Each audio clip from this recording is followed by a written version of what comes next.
सकता है, परंतु हर हाथी के पास यह नहीं होता। अब सभी राजकुमार गजमुक्ता की खोज में निकल पड़े। समुद्र के किनारे पाए जाने वाले कुछ विशेष हाथियों के मस्तक में ही गजमुक्ता होती है। यह जानकर सारे राजकुमार गजमुक्ता की खोज में समुद्र की ओर चल पड़े, लेकिन समुद्र तट तक पहुंचने से पहले ही हाथियों के एक उग्र झुंड ने उन पर आक्रमण कर दिया। कई राजकुमार बुरी तरह घायल हो गए, कुछ के हाथ पैर टूट गए। इस भयावह दृश्य से घबराकर वे सभी हताश होकर अपने अपने राज्य लौट गए। कुछ ही समय में यह समाचार कर्ण तक पहुंचा। राजकुमारों की दशा जानकर उसे उन पर दया आई, लेकिन गायत्री के व्यवहार पर अत्यंत क्रोध भी आया। उसे लगा कि यह घमंड का परिणाम है। उसने निश्चय किया कि वह गायत्री के अभिमान को चूर चूर कर देगा। उसने गायत्री के पिता के राज्य पर आक्रमण कर दिया और युद्ध में उन्हें पराजित कर गायत्री को बंदी बना लिया। उधर अर्जुन अब भी सन्यासी की कुटिया में रह रहा था। एक दिन वह उदास होकर अपनी कुटिया के पास स्थित विशाल बरगद के पेड़ के नीचे जा बैठा। उसी पेड़ पर एक गुल और एक बुलबुल रहते थे। अर्जुन ने उनकी बातचीत सुनी। गुल बुलबुल को स्वयंवर की सारी घटना सुना रहा था। फिर वह बोला, कौन जानता है इस घटना का क्या परिणाम होगा। बुलबुल बोली, क्षीर सागर के किनारे एक दूध जैसा सफेद पहाड़ है। वहां से दूध क्षीर सागर में गिरता है। उसी सागर में एक स्वर्ण कमल खिला है और उसी कमल में एक दूध सा सफेद हाथी रहता है।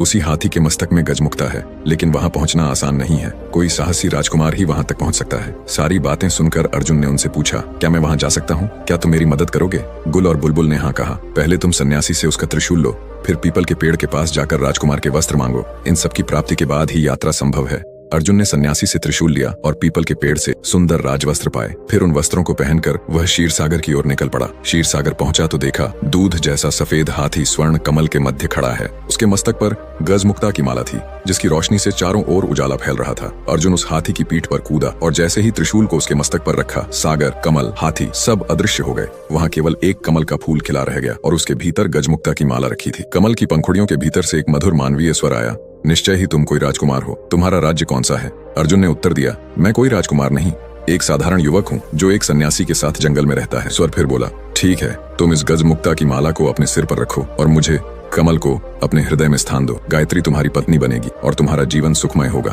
अर्जुन कमल की माला लेकर क्षीर सागर की बालू पर चलते हुए वापस लौटने लगा। तभी उसे अचानक किसी की आवाज सुनाई दी, हमें भी साथ ले चलो भाई। वह चौंका, चारों ओर देखा, कोई नहीं था। उसने फिर कुछ कदम बढ़ाए तो वही आवाज फिर आई।